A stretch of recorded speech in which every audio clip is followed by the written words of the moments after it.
This show will be available on iTunes, Google Play and Stitcher Radio, and also available in RSS feed for adding to your favorite podcasting player. It'll also be available to download directly from my website or listen to.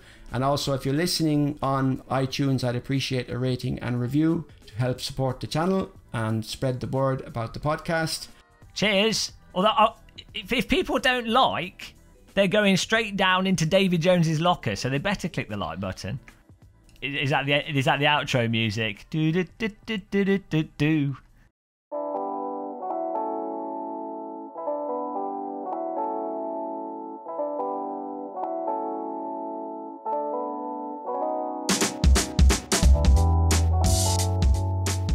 And welcome to the Sim Racing Perspectives podcast for Sunday, the 16th of September 2018.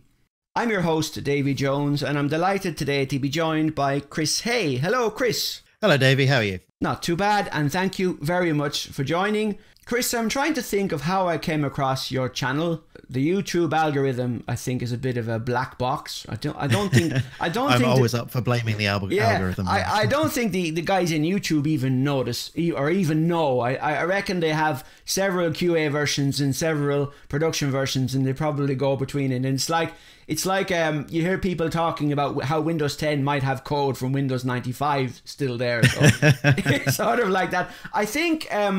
I like the idea that YouTube's running on Windows 95. I think I'd subscribe to that idea. Yeah, or Windows 3.1 or DOS. Yeah, at least it might be more efficient.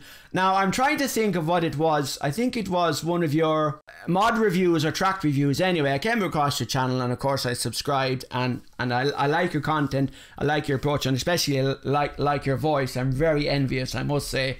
But that's just a joke between you and I. Now, Chris, I'd like to start with now you have a channel, and you've done some videos on your gear, and you have a triple screen setup and so on. So can you give us some info on how did you get started in gaming? How did you get started in sim racing in particular, and what made you decide to start your channel? Oh, it's a nice short question to start with. Yeah, exactly. Okay. I guess my first contact with what I would call driving games, I suppose, was in the very early 90s with the first Jeff Crammond game, yes. Microprose Grand Prix as it was called then. I'd become a Formula One fan in 1991. My dad was sort of into it at the time. He's sort of a very passing interest fan. You know, he'll pick up his interest once every sort of 10 years for a year or two and then get bored of it. Yeah. But it stuck with me. And when we got Microprose Grand Prix and I played it to death, you know, on the keyboard, you know, no wheels in those days. Yeah, exactly. There were some around, but they were awful. Yeah. I think by the time we got Grand Prix 2, which was my next driving game, we had a little wheel, which I think may have been made by someone like Thrustmaster, but it's nothing like the sort of thing you get today. It was probably only sort of 8 inches across and horrible plasticky thing. Yeah. And I just remember playing through lots of PC-based sim racing. Well, driving games, I suppose, at the time. I don't think I'd even heard of the term sim racing. No. The Papyrus IndyCar game, that was great. Which became iRacing. It did, yes. Yeah. Eventually. Yeah. So it's quite a long way off at that time, I think. Yeah, once the lawyers had left. Yeah. Yeah, no, and I think my journey sort of went through what I would call lots of driving games. I went on to consoles for a long time.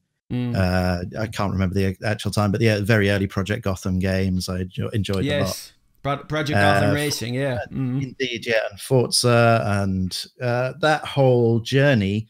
I remember I played rFactor. I would say I played rFactor when it came out. I don't think I fully understood rFactor. I was playing it on a laptop with a joystick, so you're definitely not getting the most out of it. No, and it wasn't really until sort of 2 or 3 years ago, I would say, that I started. Well, I came across Assetto Corsa. And that all of a sudden I had to get a wheel, and then there were other games, and then there's rFactor 2, and there's iRacing, and there's everything, and it just all of a sudden something I'd been doing my whole life had a name. It was called sim racing, and there were people doing it on YouTube, and they were taking it really seriously, and there were people everywhere that had the same sort of passion and approach to it that I'd sort of had, but in a very sort of bizarre, sitting in my bedroom playing Forza sort of way. And I realized that there was this whole world. And I guess it all came from just an interest in motorsport. I've, as I said, Formula One fan throughout my life, maybe less so recently, but that's a pretty common story, so I won't go down that rabbit hole. And just lots of other categories. And driving games for me have always been a way of living out the fantasy, I suppose. You know, it would never have occurred to my dad to take me to a go-kart track when I was 8 and go down that path. Yeah. And I think, you know, not that we had the money either, or any of the other things it would have taken to do that. So, indeed. you know, yeah. I never realized that's a commitment and a half. Yeah. Oh God. Yeah. No, ridiculous. Yeah. I never realized I was a frustrated racing driver until I got into sim racing, you know? So I think what the second part of your question was what made me start the YouTube channel. Yeah. And I honestly don't know how to answer that question. It was I started it at the beginning of the year because I'd been watching videos from the likes of Empty Box and Jimmy and everyone else. And I was really liking the content. And I think it was just, there was something that they hadn't covered that I thought, you know what, I need to talk about that. Exactly. And then I just started it. It just went from there. I really liked doing it. Yeah. As I said before before we started the interview, Davy, I've got a bit of a background in sort of media production stuff. So producing videos and audio and things like that.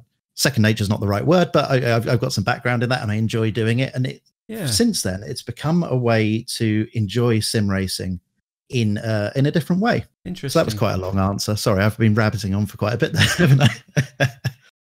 No, because it's interesting, because what you said kind of struck a chord with me in terms of how I got started, because I wasn't really a motorsport fan. Kind of like as I grew up, I knew about cars, and I think more so from the kind of the design part of it.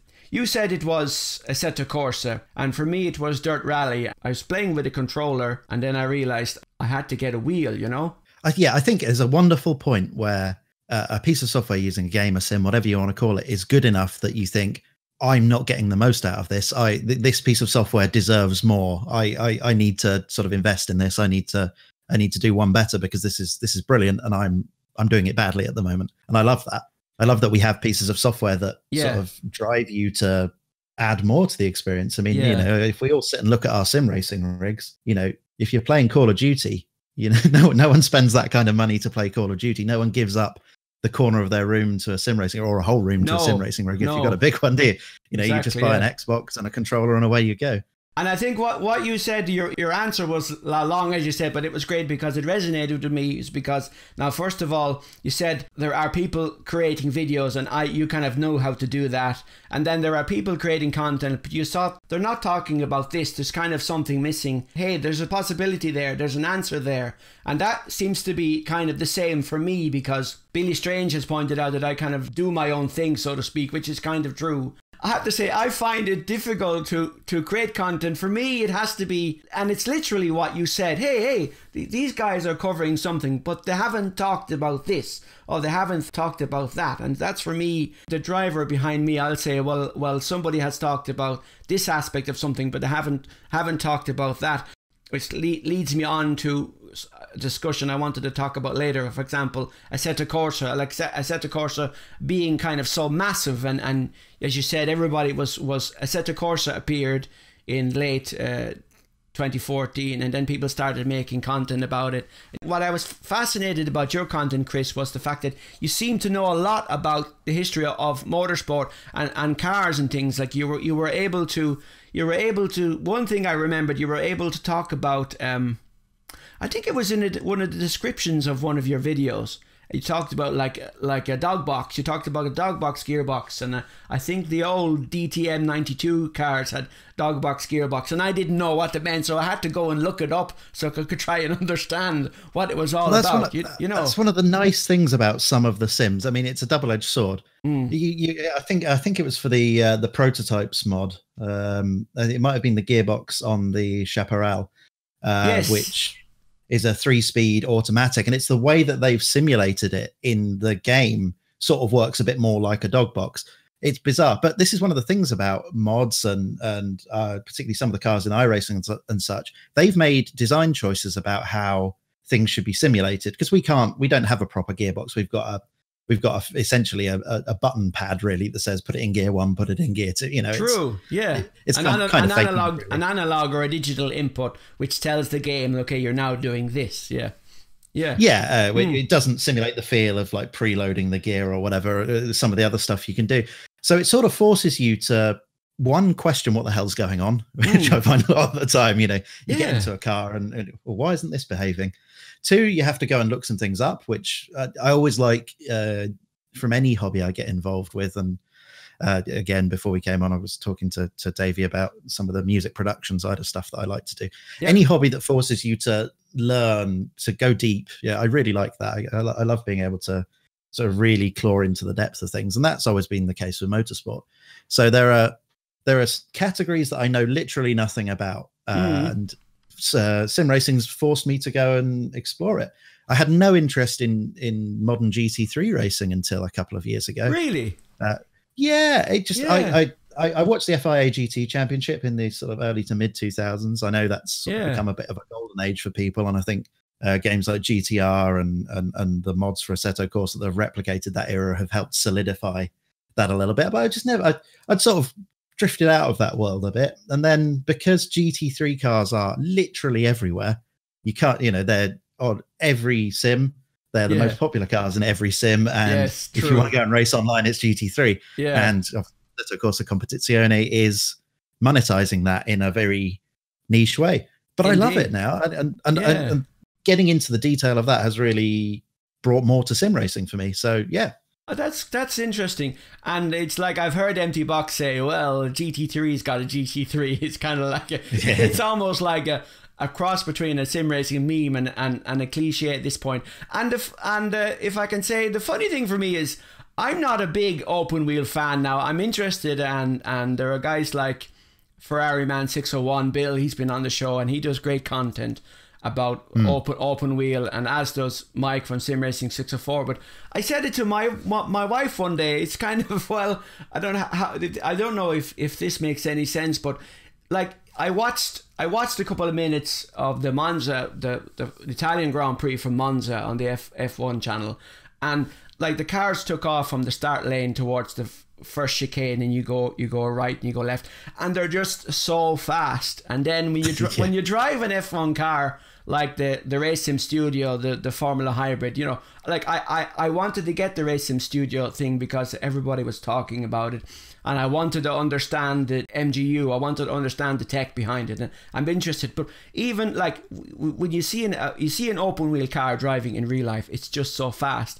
And then when you drive an open wheel car simulated, it's just so fast. And it's even worse. It's not just fast. If you go slowly, you'll crash. You have to be fast. Yes, exactly. You have to switch the aero on, and you have to push it hard, otherwise you're nowhere. Yeah. And I don't know what it is for me. I can't put my finger on it, but whether it's like a GT, like a tin top car, as they say in the States. It's like a tin top car is closer to a road car, shall we say, and you're kind of sitting in a car, and maybe it's the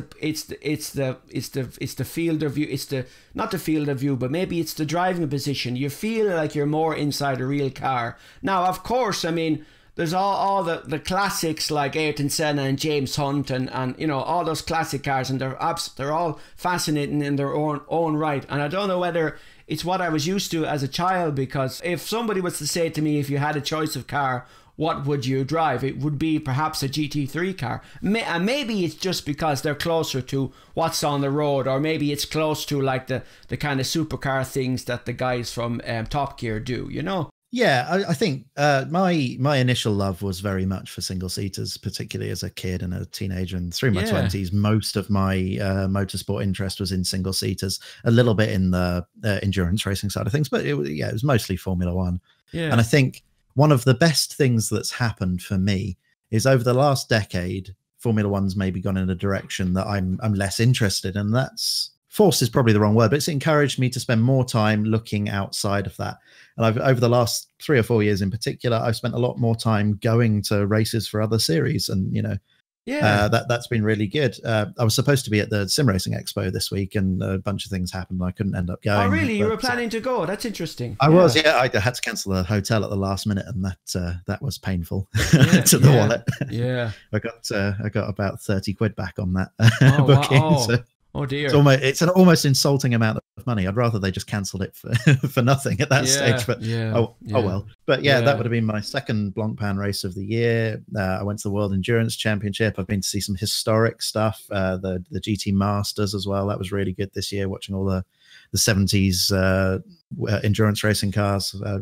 So it's having a broader palette of motorsport stuff is a wonderful thing. And it has helped sort of motivate me to do different things in sim racing as well. So and I noticed it comes out in your channel, and I'm just thinking now.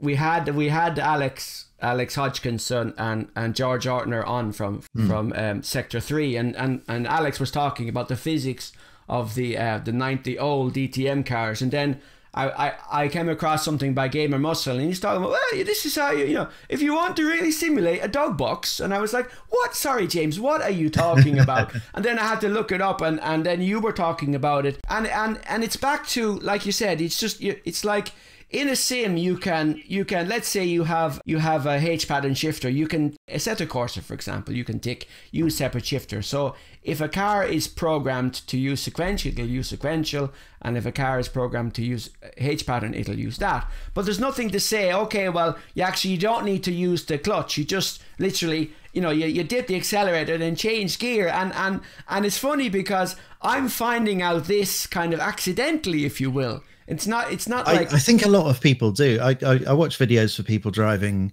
some cars, and there are nuances about how they're supposed to be driven that if you maybe were more interested in motorsport during that period, or watch that particular type of car being raced, you'd understand.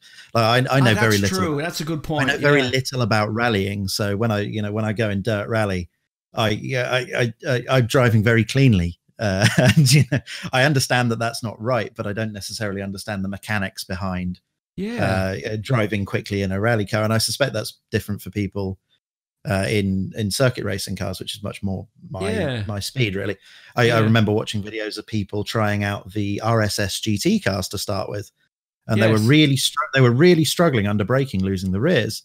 Because, and I watched this on several videos where people weren't blipping as they were downshifting, because they're like, oh, this is a sequential box, it'll blip for me. Well, it doesn't.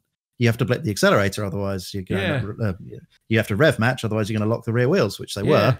So everyone's trying to play about with suspension setups or change the brake bias or what have you to try and get around the rear wheels locking, but it's nothing to do with that. But there's nothing really in the game that tells you. Well, actually, in Assetto Corsa it does, doesn't it? Because when it loads up, it says whether it's got auto blip. Actually, it does on the load screen. That's a good point. It does. You're right. If you're not paying attention to when it's loading. Luckily Assetto Corsa's got quite a slow load time, so you've got a bit of time to take that in.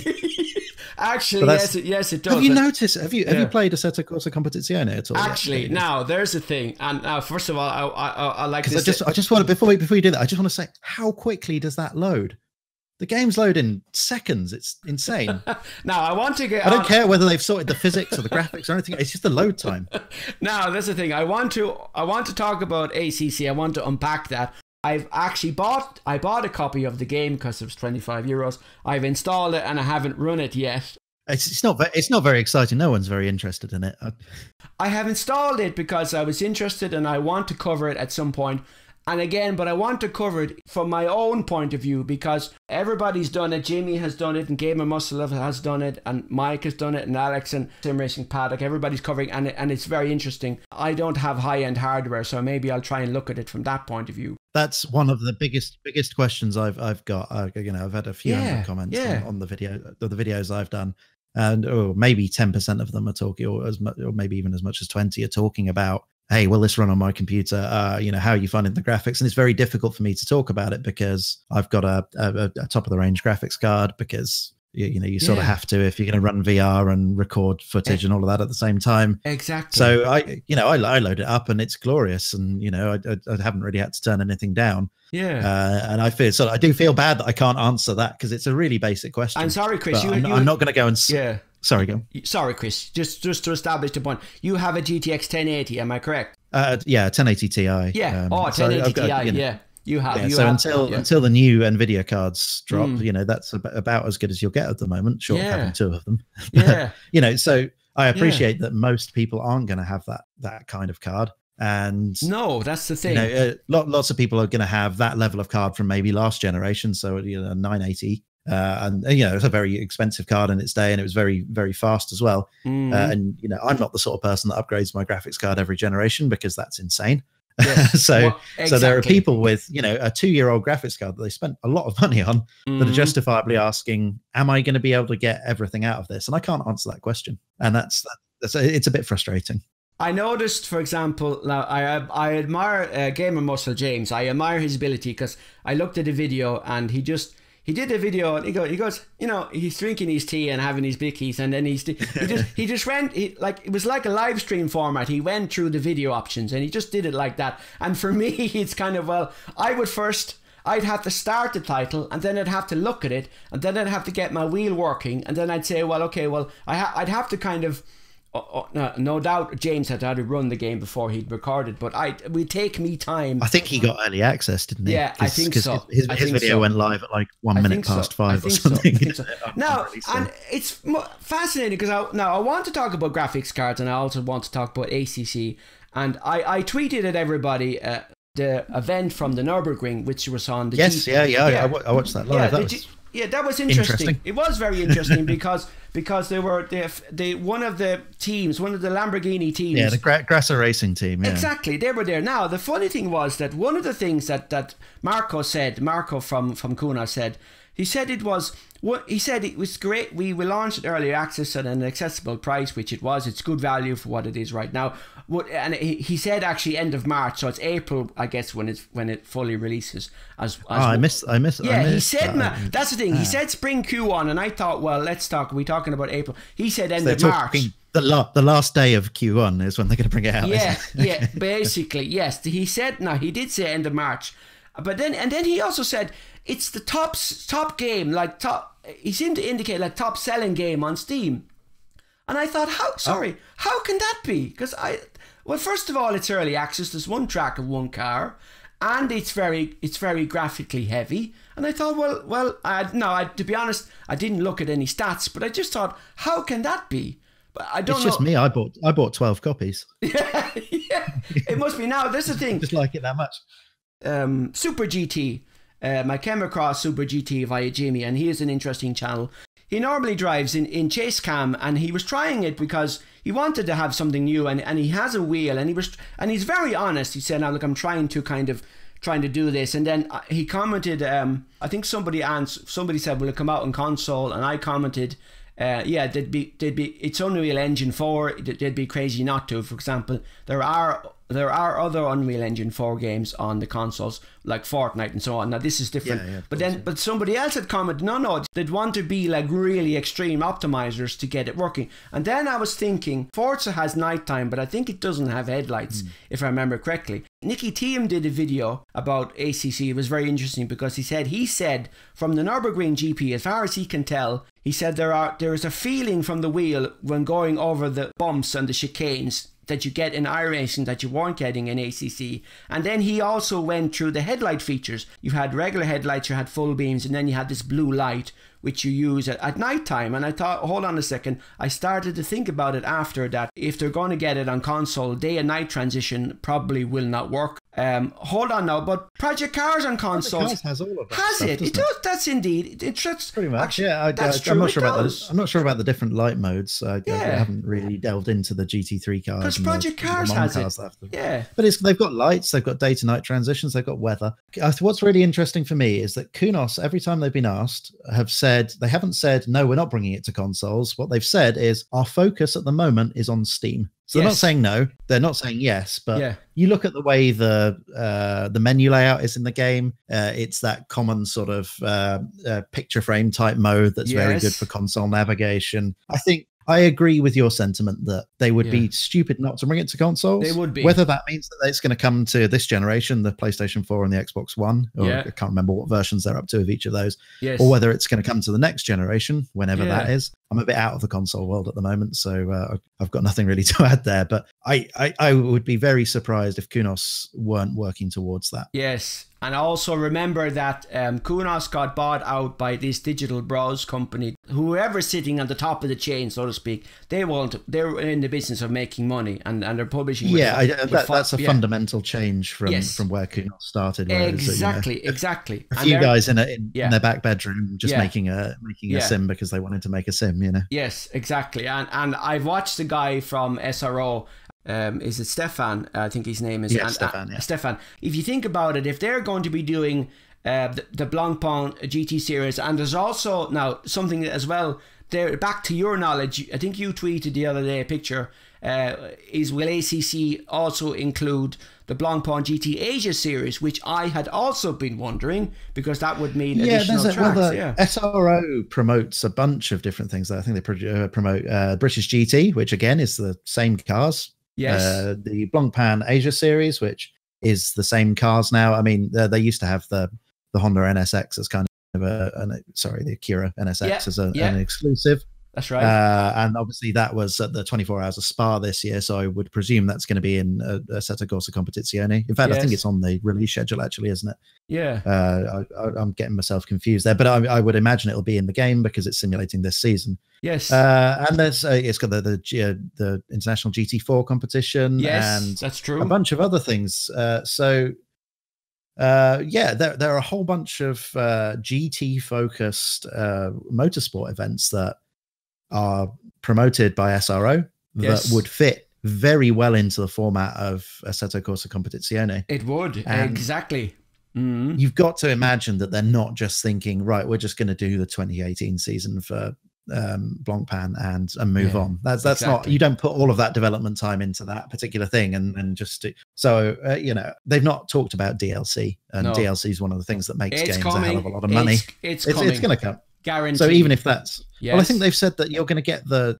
I may be making this up, so my apologies if I'm spreading fake news here. But I think they said there'll be an update for the 2019 season. Yes. Of Blancpain, and I think that's supposed to be free. I don't know where I read that. That could be complete rubbish. But so if that's not the plan for DLC, they're not going to take the Codemasters route and just release this is the 2019 version, this is the 2020 version, and just add a couple of little features. Then you've got to imagine that they're going to bring new content to it. And once you've got that engine and everything, then producing content. Kunos have proven over the years that producing a bunch of extra cars is what they're good at. They're really good at that, and quality content too. Indeed, yeah. I mean, how many DLC packs did they do for Assetto Corsa? It was about 7 or 8, wasn't it? Loads. 7 or 8, yeah, exactly, yeah. And they had the season pass thing was confusing, but anyway, yeah.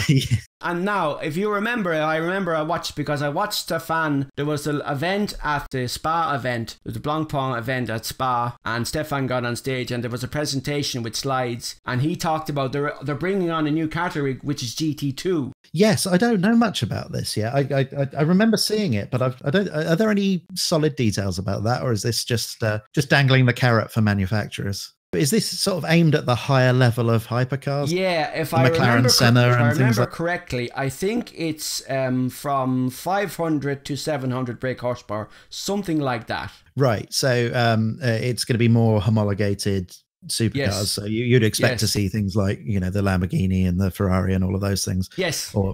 So we don't have any indication yet from the manufacturers what they might be pushing in that direction. But I guess my gut feeling is that, cars like the McLaren Senna would fit that role, because there's no point in having, the 650S in GT3 and then a 650S GT2 so much as there. I know Ferrari do that with GT3 and GTE. Yeah. And, a few companies do that, but they're not normally directly competing against each other. Yeah. It's rare that you'll get the same car in 2 categories in the same race, because that's other than professional, amateur and things like that. But it's a real question about where they pitch this GT2. They could be looking at it to sort of hark back to the sort of good old days of the early 2000s FIA GT championship, where you had the GT and NGT cars. The NGT cars were things like the Ferrari 360 and the Porsche 911, which I guess are very very similar to the current GT3 cars. And then you Yes. had the top GT class, which were, you know, things like the Lister and the Ferrari 550 and all of those things that are in the RSS GT pack and we're in GTR2 and you know, all those cars everyone loves. So I must admit I haven't done a great deal of reading on this. You know, it hasn't really, things that are heavy on details haven't popped up in my feed, and I haven't really gone looking but for them. It's coming anyway, and I guess from Stefan and SRO's point of view, it's either manufacturers are looking for it or they've noticed, hold on a second, there's a series of cars here, there's a series of chassis here which are race ready, we can make a series out of this, you know. Absolutely.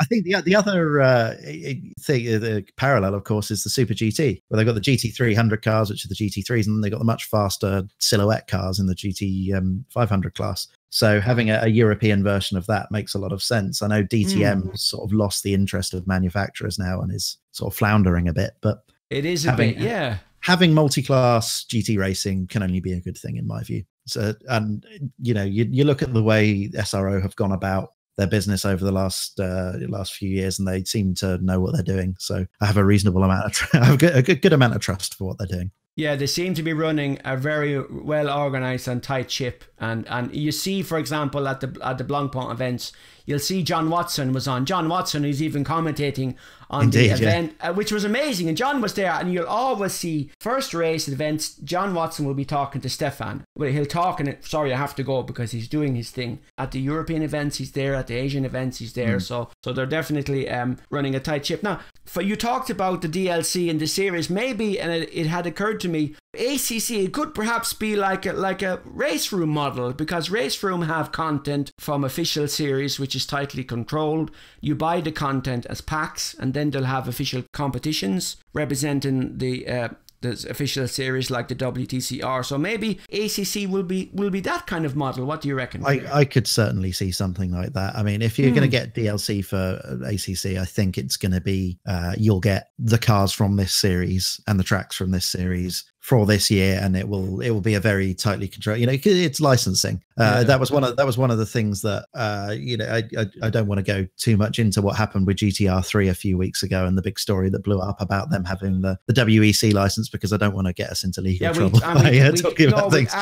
We talked about that in the previous show with Gamer Muscle and with I remember. But one of the things there that really struck me as bizarre was that it never made any sense to me that they'd secured the license for the World Endurance Championship, because all the details they put out, you know, you had cars from IMSA and Super GT, you had lots of stuff that clashed with their license. And, you know, I've been involved in some licensing agreements in the past in a professional capacity, and this stuff is really tightly controlled. The only way that SRO or the FIA are going to license something like that, their IP that they've sat and developed over years, is if they have a say in how it's displayed. And if Stage 1 is putting a picture of an IMSA car to display their product, then that's a really bad sign. Yeah. But anyway, I don't want to get into that, because I will get myself in a lot of but it comes down to well, if you have screenshots and trailers, which cars do you include? You're not allowed to wreck the cars. You know, there has to be a certain livery, it has to be a certain angle. I mean, look how long it took for Porsche to come back. Assetto Corsa Cuno Simulazione had the Ferrari content, and then they had Porsche, and people were waiting for Sector 3 RaceRoom to bring Porsche. And back to Assetto Corsa Competizione, if I may, people were talking about it, and I was surprised the amount of content that the people were creating. But as James said, I made a kind of sarcastic comment on one of Gamer Muscle's videos, and he's like, well, you know, James being James, shiny, new, it's a great way to get views, which is true, and indeed I should have probably created something myself, but it's only GT3, and it's only these cars and these tracks. Maybe I assume there's not going to be the Nürburgring Nordschleife unless they have like the VLN kind of thing, which RaceRoom is kind of already doing, so to speak. So there's only going to be these cars and these tracks and no mods. Would there be a risk of people getting bored? Or I'm interested to see, like, let's say 6 months or 9 months from now, like where it will actually be. And as you said, going forward, they'll release DLC content for the Blancpain GT series for 2019, and perhaps also GT4 and maybe later even GT2. it might be very limited in terms of the content they have, but it is official content. But if it's very tightly controlled, the people who want good racing, good ranked racing, you know, in cars that many people are interested in, ACC will be the place to be, won't it? I think so. You made a comment earlier on during that saying that, you know, there's a danger that people may get a little bored, and the thing I keep coming back to with that when I see comments like that, and I think it is a valid suggestion, but I think if you look at iRacing and you look at the races that always go official in iRacing, it's like obviously, you know, rookie Mazdas and things like that. But if you look at the really populated stuff, it's all the GT3 cars. Yes. You look at some of the more interesting stuff, you know, the 80s Formula One car and the Camel GT stuff, which I wish was much more popular. They're just not. They don't have the numbers of people. I mean, perhaps that's because only having one prototype and one GTO car in that particular series is very limiting. But people love GT3. You know, you go and look at the Assetto Corsa lobbies, and they're all GT3 at Spa. You look at the Project Cars 2 lobbies, and most of them are GT3. Most of them are GT3 at Spa. Some of them are at Monza, if you're lucky, but it's mostly Spa. So I think the idea that people get bored of GT3 is wishful thinking from people like myself that may prefer a more wider breadth of content. But the way I look at it is that I play 5 or 6 sims fairly regularly. I swap in and out between. Sorry, Chris. Can you list which ones are those exactly? Because I want something I wanted to ask you. Okay, go on. Yeah. So I Assetto Corsa, iRacing, a bit less so. I keep sort of stopping and starting with iRacing. I'm sorry. How much may I ask you? How much content now do you have in iRacing? Because the reason I ask is because you said it just now that I've noticed people comment, I bought a certain car and then I can't race it because nobody's racing it. So what content did you actually buy, might I ask? I haven't bought into too many different series. As I said, I stop and start with iRacing, but it's the tracks that get you, because obviously every season they rotate out tracks. And even if you only do it, you know, I'll do a few races this season, I'll do a few races the next season, you end up with a collection of 30 or 40 tracks, which are $10 a track. Well, you can do the maths there. So it's expensive. Yeah, it is, but they're excellent. You know, there's some tracks are better than others because they've been done monthly, but it's not like, you know, going and getting a dodgy Assetto Corsa mod that was a rip from, you know, Race 07 or something. So, you know, at least you know you're getting a really quality product. Yes, that's true. No one gets into I don't think anyone gets into iRacing and then thinks, oh God, this is really expensive. People go in knowing what it is. So if you don't want to spend the money up front, then there are lots of other sims for you. So as I said, you know, I play Assetto Corsa and rFactor and RaceRoom and pretty much all of the major sims I play. And the point I was sort of meandering towards earlier was that if Assetto Corsa Competizione doesn't have Group C cars in it, oh well, I've got Assetto Corsa, which does a really good job of having those Group C cars from the sort of early to mid 80s, especially with some of the mods and tracks from that era. Okay, yeah, some of them have to be rips and stuff, which again we'll not get into because I get into trouble. I think we've got such a great selection of absolutely brilliant racing simulators that I'm glad that some of them are yeah, absolutely. Yeah. It's good. It's growing and growing and growing. Yeah. It's great that some of the racing simulators are niche, because we don't need 5 different Project Cars 2 or 5 different Assetto Corsas where they all try to do everything. Assetto Corsa is great. I love Assetto Corsa, but 2/3 of the content doesn't interest me, or I don't particularly like after I've driven it, or I've only driven it once or whatever. And, you know, so there are certain series that it's really, really good for because it's got lots of content, but only having, you know, one car in one's, you know, like one 1970s or mid 70s F1 car. Oh, it's got 2. It's got the Lotus as well, officially, hasn't it? But, you know, but they're completely different sort of eras of F1 cars. So they're very different pace. So it's sort of got the iRacing problem a bit there. So where, say, Assetto Corsa is really good is it's got lots of GT3 cars and it's got a decent amount of Group C cars, and it's got those early 90s DTM cars and things like that. So you can go and sit and race those series in that. And then RaceRoom does it's all series, so that's all very good. But you know, some of the series are more interesting or better than others. So there's a bunch of things, content I'll race. That is true. And then you go, then you go into rFactor, which is sort of my go-to thing at the moment for playing with GT3 and GTE cars. Since the endurance pack came out, which the cars are excellent. I mean, that's been the main issue I've had with rFactor 2. Is nothing to do. Well, other than the UI, which is designed by a man with crayons. I can't believe anyone. Did you know, by the way? Hey, did you know that Gregor Hutu is actually working on the UI for that? Did you know that? Is he? Oh, I didn't know. I didn't yes, know. That's he is. It's nice. It's nice that the sim racer's working. I mean, they're all sim racers, aren't they? That's a horrible thing to say, isn't it? But it's nice that someone from the sort of community has their input on that. It's very good to know. And that's one thing that obviously needs some work. But no, the thing that frustrates me, or has frustrated me, about rFactor 2 is the same thing that frustrated me about rFactor 1 and a bit about Assetto Corsa, which is lots of the content, because it's mods, is awful. And it's a case of wading through what works and what doesn't work. And that's part of what motivates me to do the sort of videos I do, particularly for the Assetto Corsa mods, is that, when I find something I like and I want to talk about it, I want to share that, and I'd like other people to see that I'm enjoying it. Yeah. I would ask a silly question. Why on earth does rFactor 2 have the integration with the Steam Workshop when Assetto Corsa doesn't? Why is that? Yeah, I think you'd have to ask someone at Studio 397 for that. I had no idea. It's because it works so well. It does. It does. But you can have content removed from the Steam Workshop, can't you? I think there's some terms and conditions you have to sign up to that may put some people off. Don't forget, some of it, I assume a lot of the mod content is conversions from, rFactor 1, but they're different companies now. There's some, I don't know if there are some legal aspects there that maybe that haven't necessarily been fully explored, or if they have, I haven't seen it. So whenever you go onto a platform like Steam, it's all got to be squeaky clean, hasn't it? Whereas one of the nice things about Assetto Corsa is that if you want to drive a ripped track from somewhere else in the privacy of your own home with no one watching, then you can do it. You can do that. That's your choice. You know, I don't advocate that sort of thing, but you know, if that's the only source of a track, then that's the only source of a track.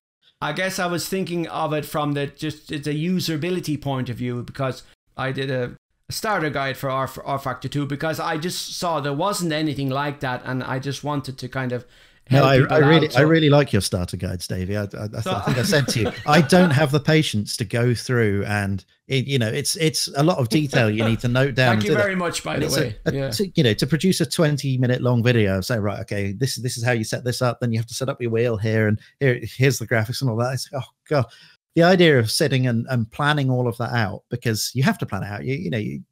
I've seen the way you're doing it. You're not just looking at the screen and going, oh, and then this option does this. And the funny, do you know what, Chris? It's funny because it's so timed, and you've hit the point exactly. You've hit the nail on the head, as they say. I have tried to just sit there and record myself, and then I go, wait a minute, I can't because this links to that. Hold on a second. And then I realize, and I'm working on another starter guide, and it's a monster.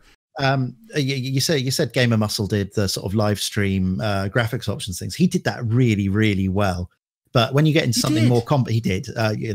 Hats off. Yeah. But yeah, exactly. And I admire him. You just miss bits, and you end up talking about options that don't really matter and things like that.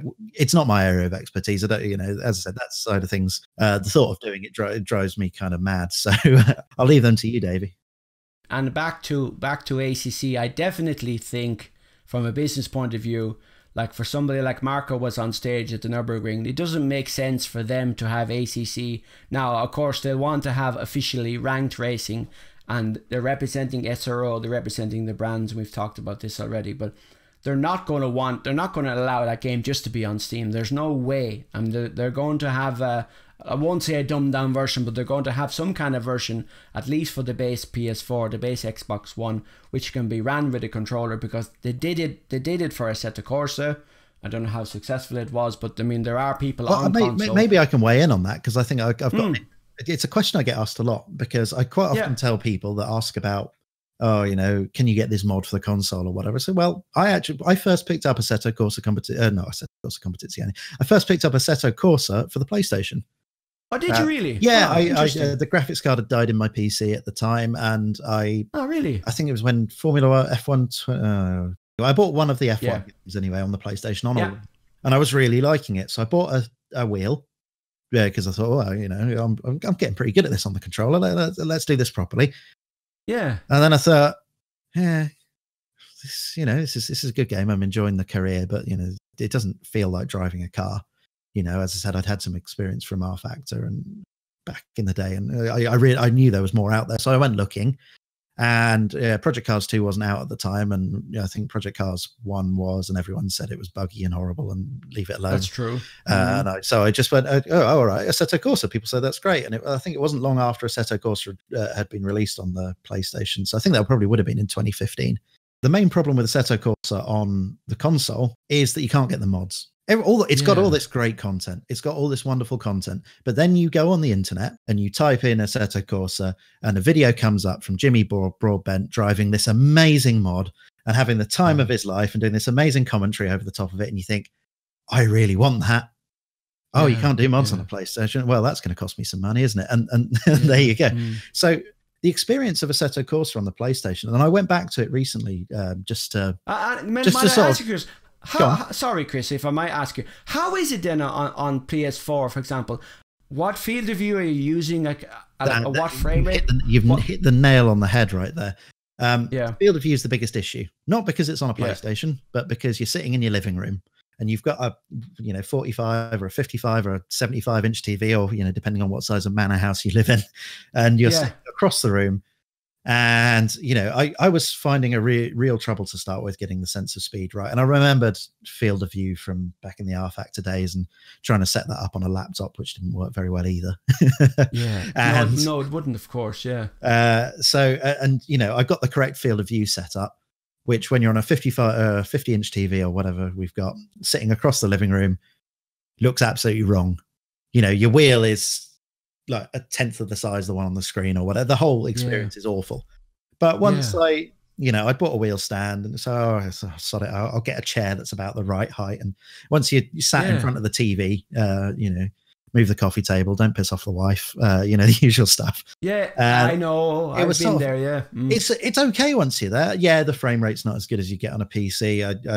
I don't know what it's locked to. I assume it's locked to 60, and it's sort of fine. But on PS4, at least I think it's 60, isn't it? So I would have thought so. That's what they'd aim for. It's not the most graphically intensive game in the world, but I think the issue with it's not. No. You're limited to 16 AI cars, and I know people that are familiar with Assetto Corsa, people, particularly those that have used mod tracks that allow more cars than the sort of standard 20, 22, 24, whatever it normally is on the tracks. Yes. With lots of garages sort of start to realize that the big issue with Assetto Corsa is how much AI uses your CPU.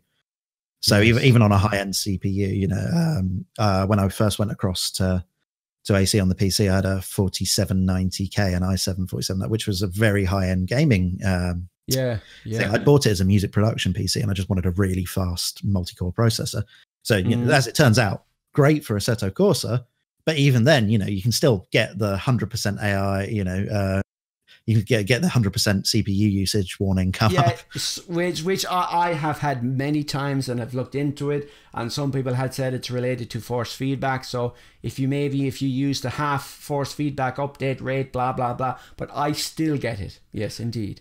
I think it's force feedback sounds plausible in the sense that that's going to use a lot of very, very quick and constant CPU access. But I think the AI seems to be the defining factor. If you turn the number of cars down, it generally goes away.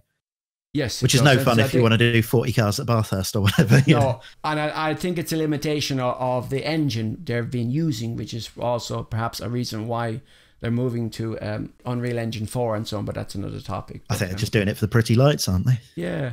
But how is the feeling sorry, if I can ask you, on the PS4, can you slide, like, if I want to select a field of view of 35, 40, 45, can I do that on PS4? I can. Yeah, you can. I can't remember if it did it in degrees or not. It's a while since I've done it, but you can change the field of view angle, change your seating position just as you can in the cool. In the game. There are tweaks for that sort of thing. It's not perfect. I wouldn't call it dumbed down. I think that's the takeaway. Assetto Corsa was quite cleverly adapted for the consoles. I think I've never tried it on a Xbox, so I don't know if it's the same, but I would assume it is a very similar experience. And knowing what I know now about what sort of program it is and what's going on in the background, yes, there's a lot of stuff missing. You can't set up all the clever race stuff and particularly with Content Manager and the sort of stuff you can do there. You can't do multi-class racing in it. You can't say, I want this particular skin on the car. You can't do all of it. There's lots of little weird bits that you can and can't do, some of which I'm probably getting wrong now because it's been a while. So apologies to anyone if I'm talking rubbish, but most of the things that you can't do aren't important. And I remember, I can't remember who it was from Kunos, but they clarified that the driving model engine's the same and the way the tracks rubber in the same. So in theory, lap times should be pretty similar between the console version and the PC version. So it seems like a reasonably comparable experience. I mean, I certainly don't remember, other than going onto the PC and just being able to tweak things and get mods and have more control over it, I don't remember thinking different game. It was just like, this is the thing I've been playing for. I mean, I want to be clear, I only did about 6 weeks on the PlayStation before I was like, oh no, this is too good for me to be. Yeah. And you wanted more, basically. I wanted more. I had a wheel. I had a computer that the graphics card had died in, and I'd had to go back to a really old card that I just had lying around. Because I've never been a huge gamer on the PC. Sometimes I'd pick up a new card so I could play something like Battlefield 3 when it came out. I enjoyed that for a bit, but I'd never been massively into PC gaming, not since I was a teenager anyway. So I just put in a several generation old card and was using it as just a computer. As I said, I was doing a lot of music editing and stuff on it, and it just needs to be able to display the screen. Then I don't care about frame rate for that. That is true. Yeah, I think PlayStation experience is very good, and I would expect Assetto Corsa Competizione to be sort of fine. I'm sure they would optimize it well, as you said. Other Unreal 4 games are on it, so I think that's something. I think they will. And on the back to AC on the PS4, is the force feedback? Is it comparable? Is it okay? I mean, I think I've not done any back. This is the problem. All of these questions, I'm sort of reaching back into a few years ago for my real experience of it, and then it doesn't matter at this point now anyway. So, I guess it doesn't, but. It was similar. I thought the force feedback was great, but my point of reference at the time was coming from F1 2015 or 14 or whatever it was I was playing before that. So and I don't remember jumping from the PlayStation version to the PC version and thinking, oh, this is much better. It just felt the same. And at the same time, you were kind of still learning. And I was, I'm an unreliable witness. I'm definitely an unreliable witness. It's kind of opening Pandora's box when you start on the PC side, and there's so much choice. And might I ask you, I was just thinking, I mean, everybody's been covering ACC now, so I mean, everybody has done, okay, this is how it feels, this is how it looks, this is dry weather, this is wet weather. Now we're racing against the AI. And there's not much more they can do. So I guess they'll wait for the next release. This is the rub, isn't it? Yeah. Yeah, there'll be like a new track, a new car, and then there'll be you'll start all over again. Once a month until March, we're going to get 3 or 4 days just being bombarded by ACC. I'm just as guilty. I did my review video, and I did just sort of, here's some optimization sort of tips, because here's some common problems people are having, just to sort of help people out. But I've held fire since then. One, because I quite fancied a day off yesterday, which was quite nice. And two, just because everyone else was like, here's a race in the dry, here's a race in the wet, here's a, it doesn't need a 5th or 6th or 10th video on YouTube of Nürburgring in a Lamborghini in the wet. So I can't bring anything to that. No one else has. And it sounds like that's your sort of approach as well. Yeah. I like to find my own sort of take on things. So. Yeah, and I don't want to try and do something that in my heart I kind of can't do or don't want to do, if I can put it that way, because I don't know, I just somehow, for whatever reason, I just need time to kind of come at it. So, and I guess it'll be the next release, the next update. I mean, I think even William Marsh had done a video on a patch that he did or whatever. Yeah. But something like that. But I guess in between, I mean, it will be the regular rotation. So I guess people will like Gamer Muscle will continue streaming in Assetto Corsa, and he'll have his streams, and Jimmy will do content. And I guess until ACC comes version 1 at spring next year, I guess it'll be a rotation between whatever titles they have been playing on for YouTube, which is of course Assetto Corsa. And then in between that, kind of following the development of of Assetto Corsa Competizione, because it's still so early days, isn't it? Yeah, what are we all going to talk about in Q2 2019? That's a good question. And maybe we'll know more about GTR 3 then. Yeah, perhaps William Marr suggested in the previous, I think it was William suggested in the previous episode that ACC, like once they have the Unreal Engine figured out for the sim physics and the force feedback and so on, that maybe that could be the precursor to Assetto Corsa 2. I mean, Marco actually referred to it as Assetto Corsa 2. Well, do you know what's really in the Steam? Yeah. If you go into the Steam folder and look at the file structure, it calls it Assetto Corsa 2. Yeah, and George Ortner actually noted the same, which is kind of interesting. And I think from a production point of view, Kunos themselves, I think they see it as a kind of an AC2, because it is internally for them the next project. I mean, you had Netcar Pro, and then you had the content they did for Ferrari, I think it was. Yes, and then you had the so that's how they kind of see it. It's definitely interesting, and I want to look at it from the performance point of view, like what can I get. My assumption was, when I bought the GTX 970 as an example, my assumption was, well, the PS4 is a mid to low level PC. At the same time, you don't want the console people to have a lesser experience, although at the same time, the hardware is only capable of what it's capable of. So there is like you even talked about it with Assetto Corsa on PS4, it's only capable of a certain amount, but at still SRO and 505 and so on, they will want those cars, those series, those drivers, they will want them to be represented in a proper way, so people can get into it, they can feel the excitement of it and be part of, because I understand that when ACC goes, as it comes through, there will be the kind of the ranked multiplayer, and there will be kind of a career thing. There'll be like the, you know, the not the F1 2018, not like the pit experience, not like the career thing, but there will be more, because let's face it,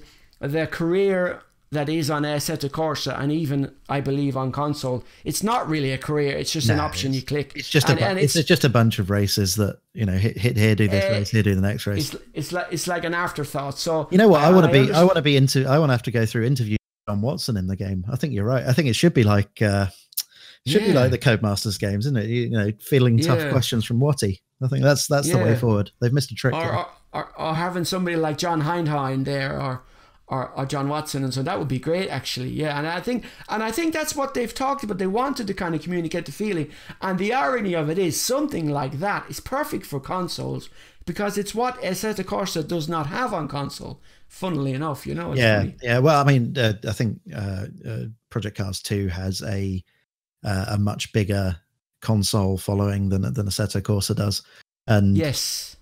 While Project Cars 2 does have a career mode, it's still not. It's nowhere near the sort of the level that the Codemasters games are at. I think the Codemasters are excellent at the career side of things. You know, whether you like the game or not, on the way it drives, it's hard to sort of look at the experience they create there and think, yes, that's that. Yeah, that is an engaging game. Well done. Yeah. I don't particularly like the media stuff in the new game. It all feels a bit arbitrary, but you know, that's by the by. The rest of the thing, you know, I played F1 2017 last year when it came. I played it casually. I played it on the PlayStation so I didn't take it too seriously. And I went through 3 seasons on I think 50% length races rather than 100% because life's short. Yeah. And you know, I really played a lot of that because it was so engaging and fun. So, but it was nice. It was nice, and that's what I've heard people say. And it's funny how, like, if you could get the career, the experience elements of Codemasters F1, maybe the driving model of Kunos, for example, that's an AC and ACC, and then if you could get the selection of the breadth of content that maybe is in Project Cars 2. I mean, Project Cars 2 even has Le Mans. Like, that would be the kind of that would be the mix. Now, of course, it's never going to happen. No. Such is the realm of this is of, you're in the realms of sort of designing the perfect woman there. It's a dangerous grounds. This only ends in trouble, doesn't it? So, and Project Cars 2.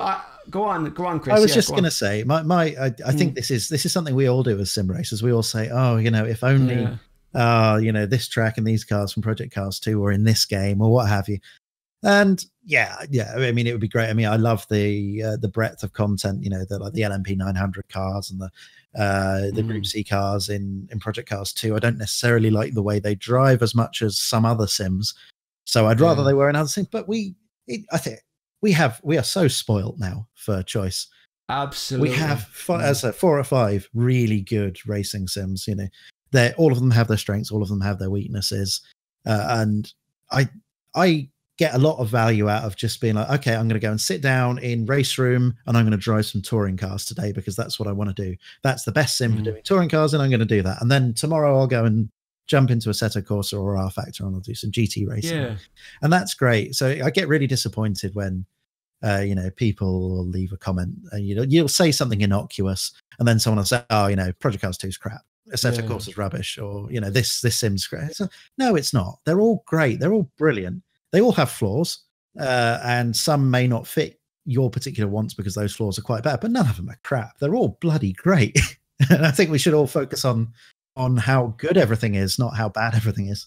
They're all amazing pieces of software in their own right. And indeed, I think was it Mike that recently did a video on Project Cars 2? Yeah, the Ferrari DLC. And I commented, and I didn't mean any harm. I just said, it's one title I can never warm to because I just can't get the force feedback, because I have a T300 base, and indeed I'm on my 3rd one. That's a long story. But you have the raw and you have the 3 options, the 3 pairing profiles, if you will, and you have the jack spade thing, and I just couldn't. The audio doesn't work for me so well. I couldn't get the force feedback working, and I have tried. And then you had people commenting on my comment. Well, for me, the force feedback in AC is nonsense, whereas in Project Cars 2, it's great. And that's everybody's opinion. That's entitled to their opinion. But I must go back to Project Cars 2 again, because I know there have been some updates. I have to try it again. But I mean, I love the 911, the silhouette of the Porsche, and I bought Porsche pack content for DLC for Project Cars 2. And in AC, you have the RSR from 1972-73. Yes, yeah. And they had a version of that included in the DLC for Project Cars 2, and it's not even close to what Kunos created. It's the sound. I find Project Cars varies very much from car to car. And I think part of it's the stock setups. Sometimes undrivable. I saw a comment from one of the guys saying someone was bashing Project Cars, and he said, "Oh, I bet this guy is only driving it with a stock setup, which we've designed to work with a controller." Oh, you've designed that stock setup to work with a controller. That might explain why it's so bloody wonky then. Okay. Yeah. So yeah, I don't like the stock setups on some of the cars, whereas on other cars they're great. The Aston Martin DBR1, the 1950s Le Mans car, is just extraordinary. It's one of my favorite cars in sim racing. It sounds amazing. It drives brilliantly. It's got that 1950s car thing where you tip the car into a corner, and you know, you just have to wrestle with the grip the whole way through. And that feels exactly like, you know, you watch a video of Sterling Moss driving it at Le Mans or something, and the way his wheel inputs are, you know, if you drive it that way, it works. And is that using a stock setup? Yeah, that's with the stock setup. But on other cars, it's almost like I'm driving.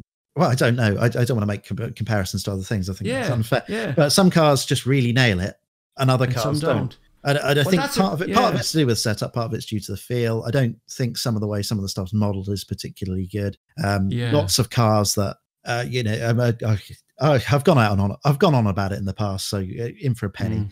The Group C cars, which are my favorite series of cars in the world ever, I will always go back to Group C. They've got huge amounts of grip at low speed, and every time, you know, all the books I've read sort of talk about these cars not having great mechanical grip. And you watch, you know, there's a great onboard from Stefan Beloff at Spa, I think in 84 or 85, something like that. I forget when it was.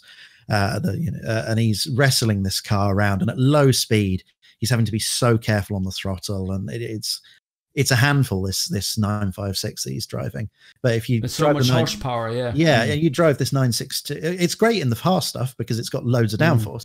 And that's sort of what you expect. But you drive those cars in Project Cars 2, and slow speed, they're just planted still. They're really stuck, and you can just really nail the throttle, and you can when they technically should not be. Yeah, exactly. That's always felt wrong to me, and I'm going to probably get lots of abuse in the comments for this, but that's just how I feel, and I might not be at all. This is one of the big problems, isn't it? We all have preconceptions about, okay, this car's going to drive like this, or this is like this. I think we're driving to what we imagine a car's like, not what it actually necessarily feels like. I don't know about you, but no one's ever given me the option to drive a Porsche 962. No. And to be completely honest, like everybody says it on the channels, like I have no real world experience, I can't really tell. The only people who can are like people like Nicky Team, and everybody says it, like Gamer Muscle says it, and Jimmy says it, and you have said it, and I only go on, well I have my PC, and I have my wheel, and I have my headphones, and I don't even have VR. I have this Track IR thingy, but never mind. But I'm only going on what I can kind of, what I'm experiencing from the software and the hardware that I have. And this, like, sometimes what amazes me is, how in whatever game, let's say RaceRoom, a car will hit you from the left, from the rear, and you'll feel a bump in the wheel. And I thought, well, how is that even working like that? Because that's what fascinates me. And that sometimes it's just a little thing, like maybe you go over a turn, a chicane, and maybe the back end starts to swing, so you kind of turn to quick correct, and it spins out, and you can hear the audio, or maybe somebody bumps you from behind. That's the RaceRoom AI. That's another topic, but you can kind of feel it. Feisty, aren't they?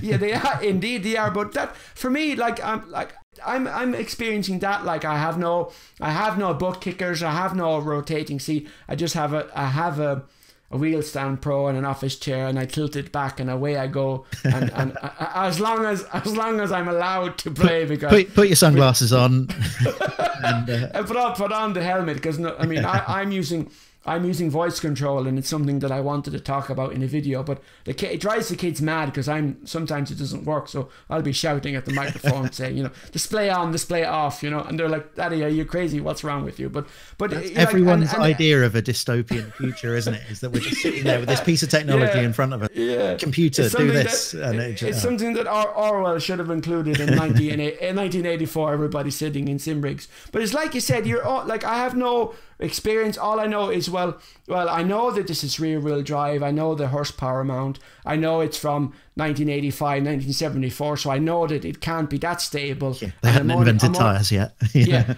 exactly. I'm only going on what I can experience, and I know, like, there are motion rigs and there are VR, but I just try and get on with what I have. And for me, and we touched on this earlier, it's all about a learning experience, because I'm learning new things all the time, and like from people like yourself, Chris, and I want to thank you, by the way, for the content you've created, like the historic stuff you did about the Chaparral, and I watched that, and like for me, that's like listening to an audiobook or listening to a podcast. It's really relaxing, and I learn something new all the time. And also, by the way, you mentioned, I made a mental note, you mentioned the DBR1 Aston Martin from the 50s in Project Cars 2. Is that the car that Carroll Shelby would have driven?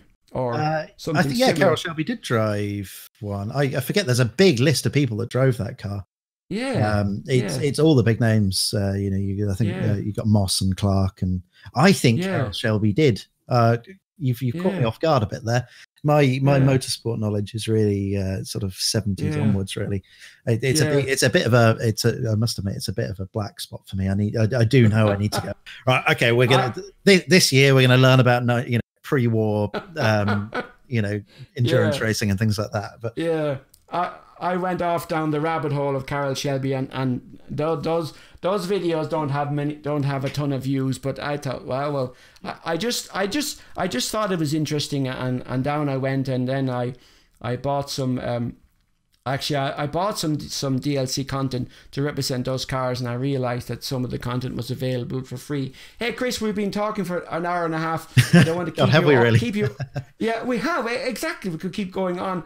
I wanted to ask you, now you play AC a lot, because I've been looking at the various sources for AC. There are so many sites the mods that you use for AC, is it mostly, is it a mix of like free content and then third party, like paid for, like United Racing Design and RaceRoom Studio, or or is it a mix, or do you have a preference in terms of where you get your mods from? Because you said like a lot of the stuff is very poor. So in terms of the cars that you like, and let's say the cars that you like to drive in AC, in Assetto Corsas that are based on mods, where do you find the best content is from? I mean, if there was one, if I was just going to say to someone, go to one place and get race department. On race department, yes, yeah. They only have content that's not ripped, or yeah. I think stuff that is based on other people's mods is done with permission, and it's lovingly done in a community environment where people offer constructive criticism, and it's ranked. So you can see that this mod's got 500 5-star ratings. You know what you're getting into, and there's be hundreds of comments saying, oh, okay, no, there's a glitch here, it doesn't work in this particular thing, but here's a workaround. Or if it's a track, someone will say, oh, here's an AI file I've updated for it because they're a bit slow through turn 3 and 4, and that's brilliant. That I love. That's, for me, is just an exemplary idea of how we should be sharing content and providing a community environment for a racing game that has that kind of modding community. Race Department does it excellently. And the other side of the coin is the Facebook groups and things like that, which don't really have a huge amount of quality control, because most of them will allow anyone to post and say, oh, here's a mod I found of this car, and maybe it's a rip from Forza Motorsport or something else, and what have you. And then there's even worse than that, is you've got websites that are taking some of these mods that are freely available, some that have been lovingly created by people that have worked incredibly hard on them, and some that are just rips from other games with some imported physics from one of the other Assetto Corsa cars, and they just and they're selling them. And I was caught out by that in the early days, and it doesn't feel good to find out that you've paid money for it's like going into a shop and realizing you've bought a pirated movie. I mean, if you're buying it off a market stall or something, maybe you know where you're getting it from, but so I think the only place I would recommend anyone to get mods from is Race Department. But then again, as there are people like you say, like RaceRoom Studios and United Racing Design. Perhaps even you could say that the Race Department is kind of the backbone of AC in a way. I think I would say Race Department, outside of iRacing, I think Race Department is the backbone of the sim racing community. Well, certainly in the English speaking world. And multiple sims, I don't know how it is outside of that, but I know there are other places rFactor 2 fans hang about, but I think the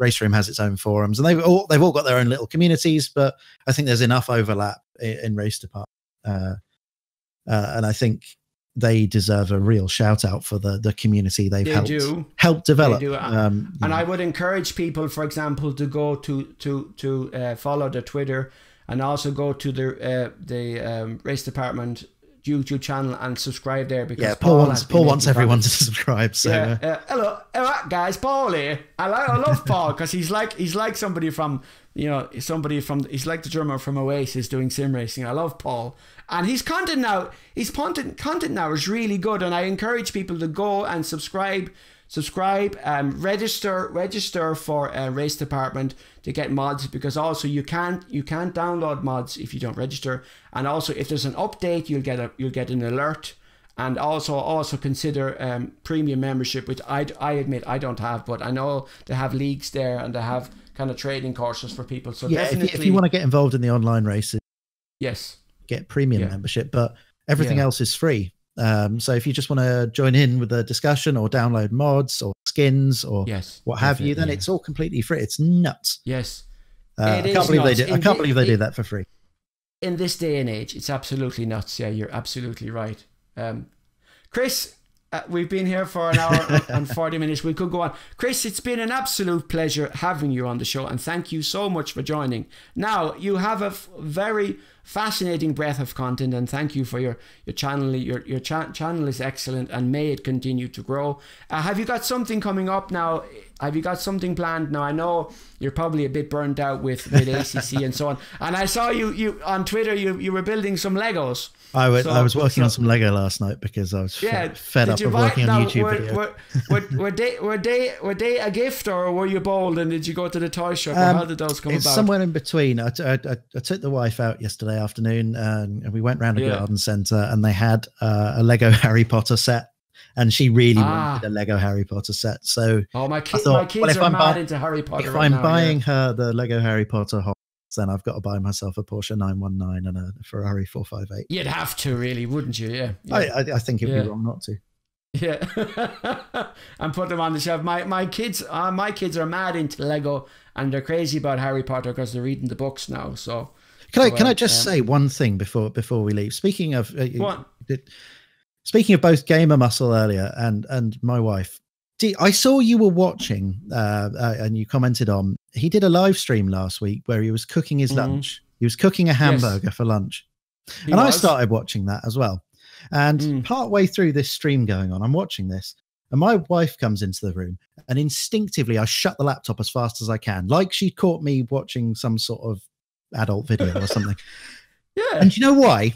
Because I couldn't for the life of me explain why I was watching a grown man cook a hamburger.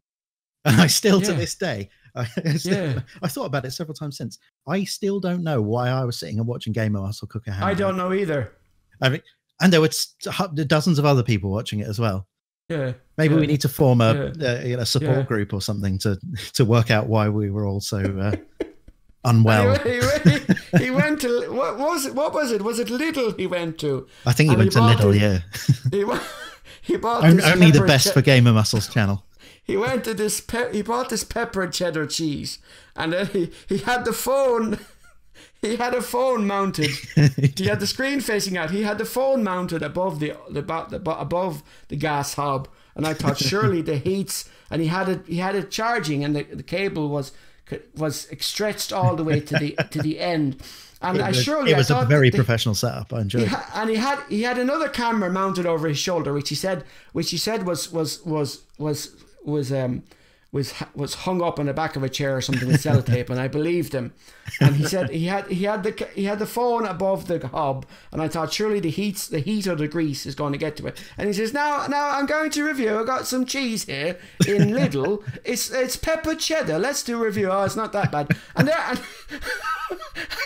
But the thing was that you have the fans like who are in his Discord, and they really get it, and they're like there's so many kind of in jokes. And he's doing his thing, and for some reason, because it's Gamer Muscle, because it's James, for some reason it worked. I don't know why, but it did. But like you, why I was watching, I had no idea. It's the only time I've ever watched a live stream of someone cooking their lunch. I can tell you that for certain. So maybe Gamer Muscle has unlocked the secret to quality content. I've had great giggles with him about biscuits because, like I'm from Ireland and we get the same kind of stuff, and you have the Crawford's pack, and everybody eats the chocolates. Everybody eats the chocolate ones and the bourbons first. So I really he's just a guy. Chris. James is himself, and Jimmy is himself. And you say, like, I look at Jimmy. And Jimmy is like over 150,000 already now. Yeah, I know, that's crazy, isn't it? It was only it's crazy. Two months ago or something. It was 100,000. And I think that, and you see it time and time and again. The reason why people love Jimmy so much is because he's so humble. I mean, I asked Jimmy to come on the show, and Jimmy had just crossed 100K. Watch the episode. 100K, and I wanted Stephen to come on. Stephen Bailey or Boyley, I wanted something different, and like I asked Jimmy to come on, and Jimmy crossed 100K, and Jimmy said no problem, and Jimmy came on just like that, So, and that's the magic of Jimmy, and I believe also that's the magic of you. You know what you want to do. You're building a following, and James also the same, and also so many of us like. Actually, I posted a video. This is a funny story. I was in Gamer Muscle's Discord, and he has a category called Filthy YouTubers, and in there was Random Call Sign and William Marsh, and I thought, would I be, it's so stupid, would I be in there someday? And then I posted a video, and somebody said to one of the admins, hey, will you put him in the Filthy YouTubers? So I got added to the YouTuber category, and I thought I've commented to James, hey, I've made it now. You know, I'm in there with the big boys. But is it like joining the Masons? Do you know the secret handshake? Yeah, it's like becoming one of the Illuminati. It's like joining a cult. But I think it's and it comes back to. I mean, I try and follow the trends on YouTube, and you had all this Logan Paul nonsense and all these things going on. And Are we all supposed to be eating Tide Pods? Is that the thing? Something like that. And I genuinely believe, no matter the size of your channel, like no matter what you're doing, it's all about making, doing stuff that's honest. You're being yourself, and you're creating what you want to create. And I've talked about this before with Bailey, I think it was. It's kind of if you're not creating content that you want to create, you wouldn't be doing it in the first place. No, absolutely. The kind of way. I think the thing that strikes me, you mentioned GM and Jimmy there quite a bit. I think the thing that they've both got very much in common that doesn't always necessarily come across to someone that's maybe that doesn't do it themselves is how much work they obviously have to put in to do that. Oh yes. Gamer Muscles sometimes streams twice a day because he's insane, I guess. But he's a bit mad. Yeah, I think the sort of I put in sort of 14-hour days to deal with real life and putting together these videos and things like that, and it's a lot of hard work. So for everyone else that does it, and I only put out a couple of videos a week because I spend a lot of time editing and have a sort of different approach to things. But you look at those guys who are out live streaming for 4 or 5 hours every day and putting videos out on social media and Jimmy's away doing commentary on the Gran Turismo stuff, and people are traveling and stuff. It's like these people aren't working hard; they're working really hard.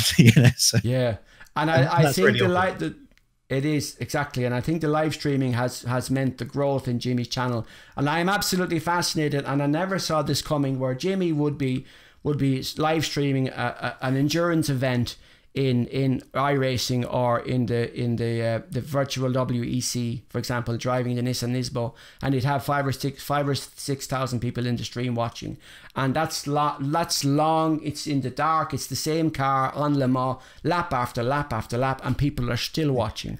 And for a 3-hour stint, he's not even driving, isn't it? No. Oftentimes he's just sitting there lying on his bed, and maybe sometimes his brother Matt comes and joins him, and it's fascinating. But people like Jimmy for Jimmy. That's the whole thing. I think that's the thing. I get comments sometimes, where people are like, oh, why haven't you got this many subscribers yet? Or why haven't you got to X? It's a great channel, all this usual sort of nice things. And I sit and think, well, I'm coming up on sort of 3,000 subscribers at the moment, so I'm quite a small channel. And I find it nuts that 3,000 people share enough common interest in this weird little niche of sim racing, let alone 150,000. And 100, you're right, Jimmy's got 6,000 people watching him at some ungodly hour in an iRacing event. Just 6,000 people. It blows my mind. That's more than iRacing get logged onto their servers during those events. Exactly, and I'm right now. I'm just under 300, and I get comments on the podcast. People say, "Thank you so much. I was cleaning out the garage, or maybe I was driving to work, and I listened to this, and it was great." And that's for me. That's great. And I've spent hours and hours editing and so on and so on. But that to know that somebody gives a nice comment that's genuine, that's constructive, that's great. That kind of drives me. So to speak, it means the world.